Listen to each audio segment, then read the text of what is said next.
Harbor Hawks Nation, we're back. Another parking lot preview. Beautiful day for baseball today. Matt, interesting matchup tonight, taking on the Chatham Anglers. What are we seeing in the skies right now? Not a lot because of all the fog. So, guys, right off the bat, I'm going to be worried. 7 o'clock first pitch in Chatham. As we know, they're known for fog out there. It's just fog in Hyannis. Who knows what we'll see over there? But, Mike, as of right now, no game has gone canceled. So you know what that means? We have to do a parking lot preview. We're here for the parking lot fans. preview. We're here day in and day out, no matter the weather. We've been rained on a little bit, but nonetheless, we're here. I'm Mike Maynard alongside Matt Coates. Forgot to mention that to start the show. Can't even read our papers here. They're folding over. Anyways, good matchup tonight. Yes. Good Hyannis team taking on a good Chatham team. Mm-hmm. Matt, we're looking for a win for the Harbor Hawks on the road, which hasn't really come frequently so far this season. Coming down to the end, coming down to the wire here towards the end of the season. We're hoping for no off day being canceled by the game getting postponed tonight, which would be catastrophic because then it means game, Playoffs.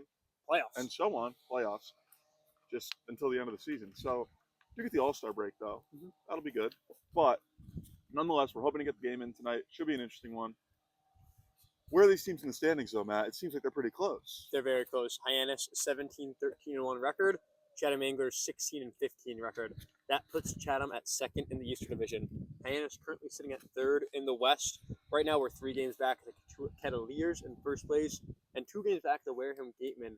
We're in second place. So, like you said, the season is dwindling down, and the standings are going to start to shake out. Hyannis wants to get hot, jump up, and snag a home game in the wild card. You mentioned it, getting hot, important tonight. This is a team that they've been, I guess you could say, hot against so far to start the season. 2-1 so far for Hyannis over Chatham so far throughout the season. This will be the last matchup between these two teams. But we have to talk about those first 3 games.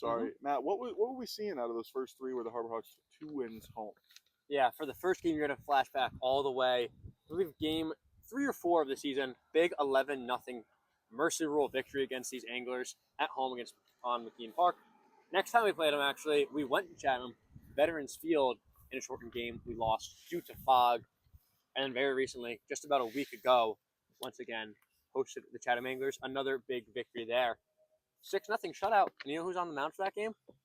The same guy who we'll talk more about, because we're going to see him again tonight. Aaron Savory, your all-star starter for the West. That'll be huge. We'll get into that pitching matchup a little bit later on, but you mentioned it.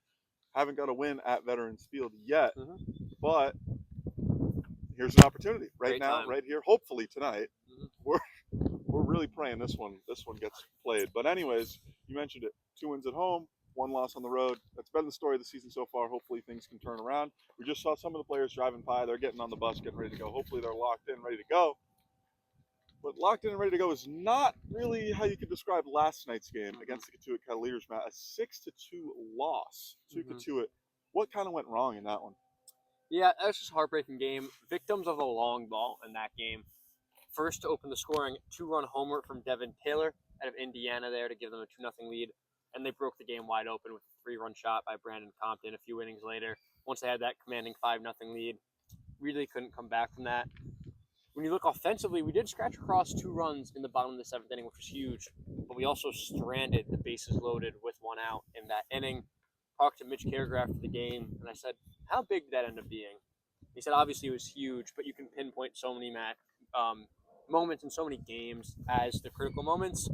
You had Eric Snow, Dalton Bargo, 2 great bats up in that bottom half of the inning.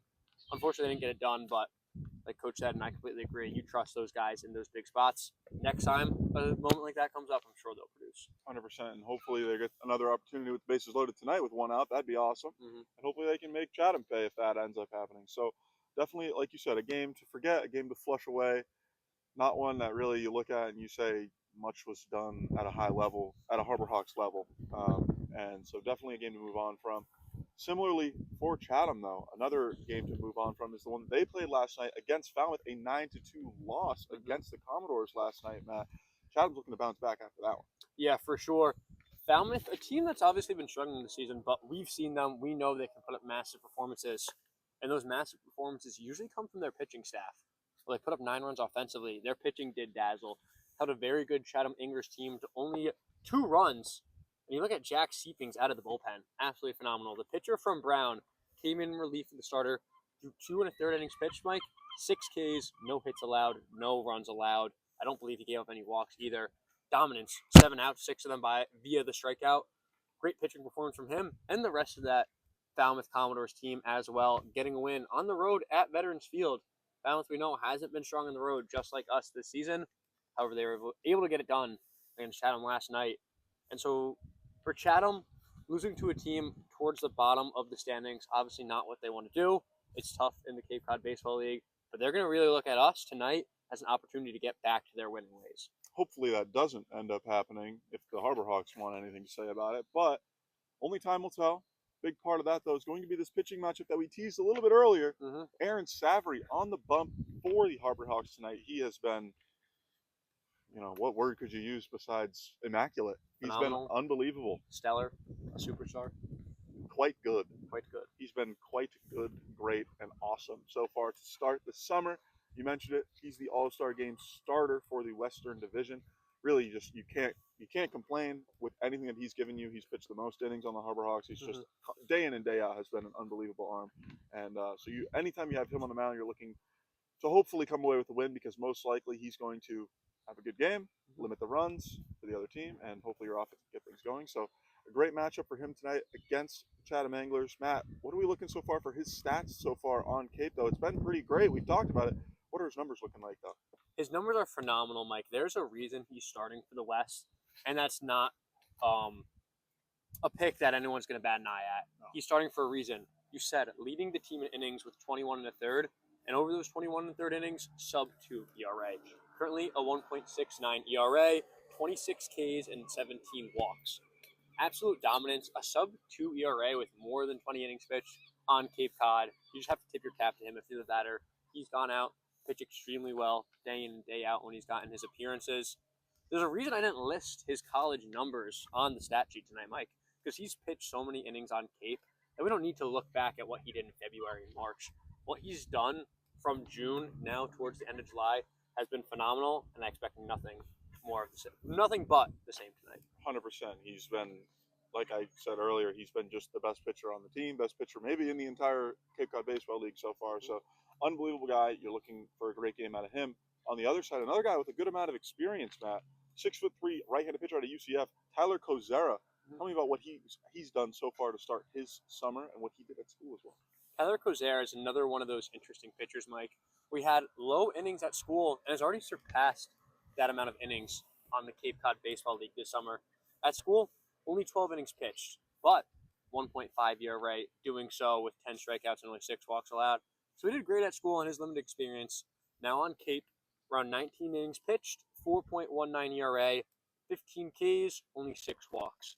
That's come over 6 games with 3 starts. We'd like to talk about that. We know he's comfortable in this starting role. Tonight will be his 4th start. So a guy with good numbers, pitching more this summer than he did at school. Not a lot of tape to look at from school, but you have that solid 6 games of experience you can watch from Cape.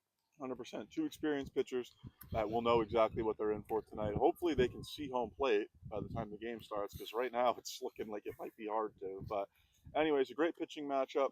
We'll move on to our player of the game picks. I'll start us off. I'm going to go with a guy who made his debut last night against Katuitt. That's going to be Eddie Pelk, outfielder from GCU. Shout out Zach York, teammate of said player, Zach York. But Eddie Pelk got on base a couple times last night, had himself a pretty good start. We've watched a lot of these Harbor Hawks really come in and come out the gate really hot.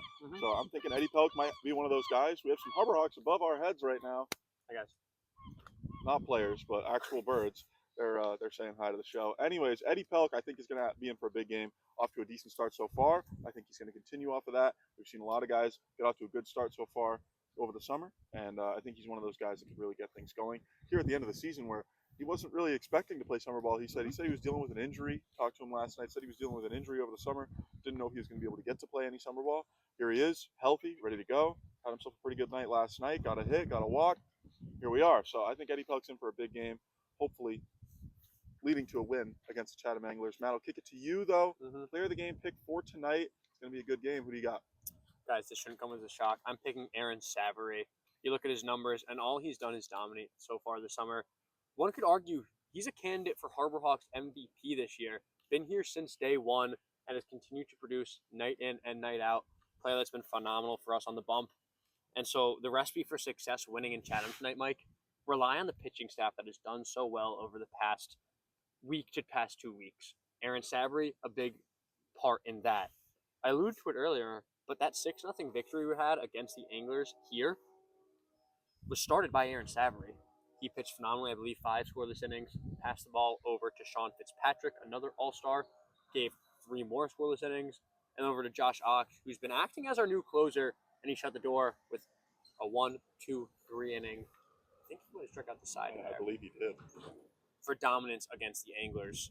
Pitching staff was great that night. Pitching staff has been great in this latter part of the season. If we're going to win tonight, it's going to be because the pitching staff is phenomenal, and that starts with Aaron Sabry, of course. Couldn't agree more. There's really not a lot of guys that I could really disagree with less than picking Aaron Sabry for player of the game.